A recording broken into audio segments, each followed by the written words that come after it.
Hey folks, in this episode I caught up with Serena Purslow. Serena is one of our data school consultants here at the Information Lab and built this visualization about email campaigns. This visualization got Tableau's Viz of the Day, has also received over 300 favourites on Tableau Public.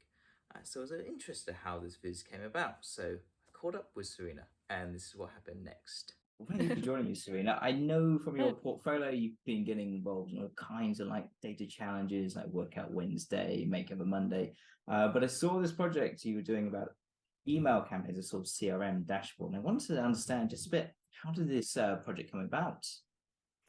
Yeah, so I really like doing the business style dashboards. I find them very useful, sort of not just to sort of learn more skills with Tableau, but also I like to use them as like a template, sort of build out chart ideas and sort of layouts that then when I sort of build something for a client, I've got like this sort of preconceived idea in my head of what I know I can do and how I could lay things out. So I find them like a good way of sort of building up like a sort of repertoire, I guess, of things I can then pull out in the future. So that was kind of like the idea behind doing like a business style dashboard. And then with the email campaigns side of things, I've been going through like some of my old things that I'd done like on my Tableau Public, and I had done an email campaign dashboard as part of like I think it was a data school project that we'd been doing, and I came across it and I was like, oh, that actually is quite a useful thing to go into. But I think I didn't really like my old one. I didn't think it was as insightful as maybe I could have made it. So that was kind of where the idea came from. I was like, I rework this idea and try to make it something a little bit more insightful, and try to test out like a few new tools and ways of presenting data that I could then use further down the line. Yeah, I was wondering whether it was for like a client, because I noticed you had some mock data in there. I didn't know whether you took client data sets, mockified it up, and then put it into this dashboard. But yeah, could you talk us a bit about the mocking data side? Yeah. So so when I had originally done this project in the data school, I remember we'd had to mock up the data as part of, I think it was the week we'd sort of learned about Mockaroo, and that was the week that we'd done this project. And so when I was coming around to do it again, I forgot that there wasn't that much available data online. So I was spending ages looking to see if I could find some email campaign style data on Kaggle and things. I really couldn't find anything like that I thought I wanted to use that had enough fields and things. So I was like, right, this is a good opportunity to refresh my memory with Mockaroo and test that out. So I went about creating the fake data just because I couldn't find any, basically.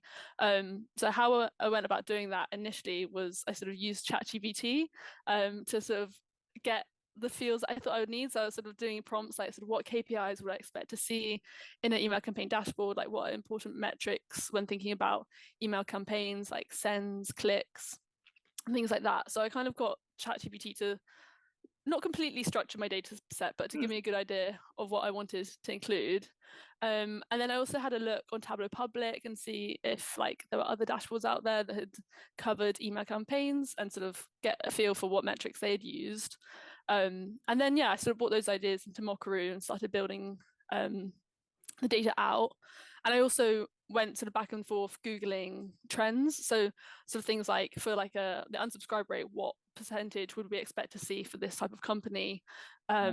Just to ensure that like my data wasn't completely like outlandish. And at times there were, and I'd bring it into Tableau and be sort of fiddling around and creating a chart, and then I'd be like, that is like billions of sends, that's not realistic. So I'd go back to Mockaroo and sort of put some sort of boundaries in to make sure that that data, there's trends and like the way things related to each other made sense as much as I could. There were definitely quite a lot of iterations going back and forth, but that was sort of, yeah, how I came about doing the data set. Because I really like your sort of choices of charts here. Could you sort of talk us through a bit about those? When I'm building a dashboard, I like to have, where it's appropriate, I like to have a real mix of chart choices, because I feel like it's helpful for me as a viewer to sort of look over the dashboard. If there's a range of things, I feel like my eyes travel over the dashboard a lot more like easily than if it's the same chart and the same sort of style of things over and over. So that's always something that I bear in mind, that I want to sort of mix it up and sort of keep it sort of stimulating for the eyes. I normally always start with my KPIs just because I think they're like easy to get out of the way, and then they sort of help me think about what I want to say with the rest of the dashboard. So I sort of started playing around with those. And I think originally I'd wanted to do like a sort of bar over bar chart, but it didn't really work with the data as I had it. So I ended up doing this sort of line over area style chart. And then with the calendar, again, the calendar and like the sort of seasonal trends were both things that I thought were quite relevant to sort of this email campaigns idea, where you've got emails, like a batch of emails being sent out on a particular day, for example, and sort of having a way to sort of drill down onto a specific day and see what like the click rate was for that day, and equally having a way to sort of measure if, you know, people are opening emails more at the weekends, for example, or opening things more in the summer because they're on holiday.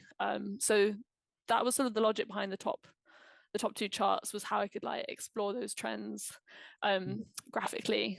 And then we've got our big sort of table at the bottom, which I just quite like building tables, to be honest. I find them quite fun. So that was something a thing that I enjoyed doing, which is why I added it in there. No, it's all like works super nicely. So I've worked part of like a CRM analytics jobs before, so I was like quite drawn to this dashboard. I think it's really useful to have that sort of KPIs down the side, almost like the funnel, if you like. So we go from like sends to open rates all through that different part. So it's really helpful for like telling that kind of story to a manager, like, yes, we're sending less emails out, but actually, you know, in terms of what's happening, we're getting more click-through rates, we're getting more people actually end up buying the product, which is ultimately what your manager wants to be doing. They want to be showing, hey, this is this campaign and this is what it led to in terms of the business profitability, that return on investment. But yeah, let's dive into this table. There's some steps you've taken here actually to make this table a bit more Tableau-y, more show the data a bit, benefit of Tableau. Otherwise, this is just Excel. But you've got all these little extras, like these little bars in here as well to visually represent this number. You've got the little heat map, and I love like the interactivity here where you could sort of click. There we go. Yeah, on this style, like, yeah, there's so much more going on here in terms of like up, down arrows and bars and like heat map overlays. This is like super cool like stuff. Like, so they've got the table, but you've added that visual element to them. How did you like go about like adding in these different features? Yeah, so I have found like with clients I've worked that they do, I mean, tables always do tend to please people, but I think it's a nice opportunity to sort of keep people in their comfort zone with the table, but then bring in some of those like Tableau elements of charts and things. And I personally find them like a good way to view data as well, especially when you're concentrating on like a row level or like an aggregated row level. Like it can be a really informative way to present that data. And there was, I think, the main inspiration behind this one was there was a Workout Wednesday by Caroline Swigger, I think, which is like how to build insightful tables. So that was a massive source of inspiration for this. I found it really fun playing around with all the things and like how many things can you add, you know, in one sheet. It's almost like a little mini challenge for myself to see like how much I can do. And then I just wanted to give the user like a bit of control over like how they were viewing this table, because obviously for like different viewers, they might focus on like the click rate, or they might want to look at revenue. So we've got this like little sort table by drop down option. So if, you know, there was a metric that you were more interested in, you could sort the table by that metric and then sort of see which one's performing better against that. And then I had the sort of row level campaign view and then the slightly more aggregated category view, again just to sort of target different audiences. So if people are interested in looking at a specific campaign, they had that view, but then if, you know, someone like maybe a manager overseeing things for a specific category, they could also sort of see how they're doing on that. And again, just trying to engage like as many people as possible with one table. Yeah, there's this sort of delicate balance, right? Especially with tables as well, like giving too much and versus like showing things enough to be informative. And I really like this sort of techniques of like the little tabs here just to give you your different view depending on what type of user you are. So if you're that managerial user or that sort of, in my case, there was a lot of like, this was my campaign. I want to know how it's done, how it's performing. So you've got that information right there. Anyways, thank you for taking us like briefly through this. I was just going to ask, you know, is there anything else you're working on at the moment that we should keep an eye out for? I feel like I've done quite a few business style dashboards now. Well, like two, but I want to sort of maybe do something a little bit more sort of personal to me. So I really like looking at like topics with sort of environmental issues or sort of gender inequality, and I have done a few vizzes on those sorts of themes already. So I think hopefully coming up in the next month, maybe I'll try pull out some data under one of those topics and see what I can do with it. Work on ESG as well. You had a talk at one of the user groups about ESG. Could you? Yeah, with the ESG data. So I did a talk with the Tableau Prep user group, which came out of a Tableau Prep, like a prep and data challenge that I created, which was kind of using ESG data. And basically the thought behind that challenge was I've been using a lot of this data sort of from, I think it's the World Data Bank organization website, for like my own sort of personal visiting, and the data that I was pulling off of it was just generally like a bit messy, and I was finding that I had to tidy it up. I think that's quite true for a lot of sort of ESG type data available on the internet, is that it needs a lot of sort of prep before you can bring it into Tableau. So that was sort of what the prep and data challenge sort of brought me to, was like how to clean up this data, and then how can we use different data sources to sort of build ESG fields sort of relating to like a different things like sort of population density and things like that. And then I had my talk about that challenge, and how sort of I went into detail about what ESG is, which was actually good because I'd used a lot of it before, but I hadn't necessarily thought of it specifically as ESG data, if that makes sense. So I did spend a lot of time researching what that was. For anyone who doesn't know, it's sort of environmental, social, and governance data, normally relating to businesses, but it sort of came out of the UN Sustainable Development Goals. So it sort of can be seen like quite broadly as well as sort of quite narrowly in terms of like a business context. Are they polluting? Are they helping their employees? How well is their sort of internal governance? But also thinking about it a bit more broadly, for example, if they are polluting, what communities are living in the areas that are polluted, how many people are there, which is where things like population density come in. And I do find it really interesting, and it's something that I think more companies are getting aware that they need to focus on, and it's valuable for them to sort of have that data available and to sort of collect it. So perhaps like an ESG dashboard coming in the future, or an environmental business dashboard coming up soon. Yeah, maybe. That'd be a good idea, actually. Yeah, there might definitely something in that might be my new source of inspiration. I really enjoyed catching up with Serena, and this was some of my takeaways. Firstly, sense check their data.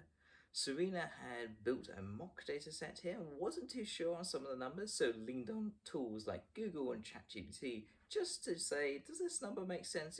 What's the expected value that I expect for this kind of metric? You see something that doesn't look right?